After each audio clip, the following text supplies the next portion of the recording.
Hot takes. We all have them, especially as roller coaster enthusiasts, because we always like to defend our arguments and our opinions. But what are my hot takes? I don't really have that many great hot takes. I mean, I have some pretty weird ones, but I haven't been to a crap ton of parks, so I don't really have some like random hot takes on like Orion, for example. But I do have quite a few of hot takes that I have. So yeah, let's get right into it. This first opinion or hot take that I have is an interesting one to say the least, and that is Candemonium gets boring.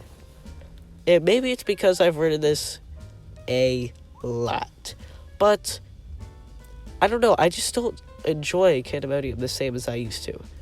Candemonium used to be one of my favorite coasters at Hershey Park, and I mean, it still is, but it used to be in my top 10 roller coasters. I just loved it that much. I could not get enough of the 5-second floater hill, but now it just gets boring after riding it once every trip to Hershey. Next, we're heading to Knoebels for Phoenix. And this hot take, I mean, it goes 50-50. I personally think that Phoenix is properly rated. When you get a night ride on Phoenix, it is a different story.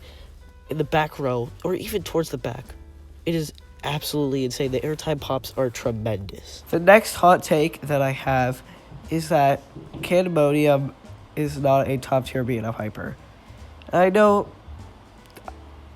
know if this is really a hot take per se, but I just feel like Candemonium is too short to be considered a top tier B&M hyper. I mean, it's still good, but I just don't feel as if it is a top tier B&F hyper because you have very long rides like Shambhala and Mako that are just endless ride experiences, while Candemonium is just very short and sweet. So, I mean, like this and everything, but Candemonium just doesn't put as much into its layout as other very top tier B&M hypers do.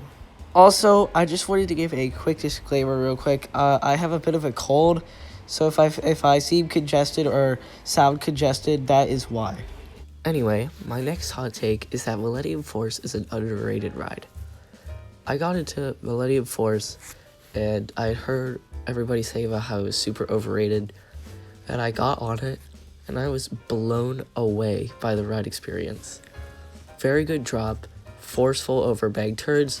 Yes, the airtime wasn't as good, but that didn't bother me that much. My next hot take is that Halloween events at amusement parks are overrated. Honestly, I think Christmas events are so much better.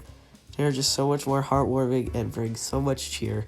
Halloween events, I don't know, I just don't like them as much as other events. Anyway, that will about do it. I know I don't have that many hot takes, but I haven't visited a whole ton of parks, so it's not really fair to make a hot take on a park that I haven't been to. So, yeah. So this video is about wrapped up, and I hope you guys have a great rest of your day. See ya.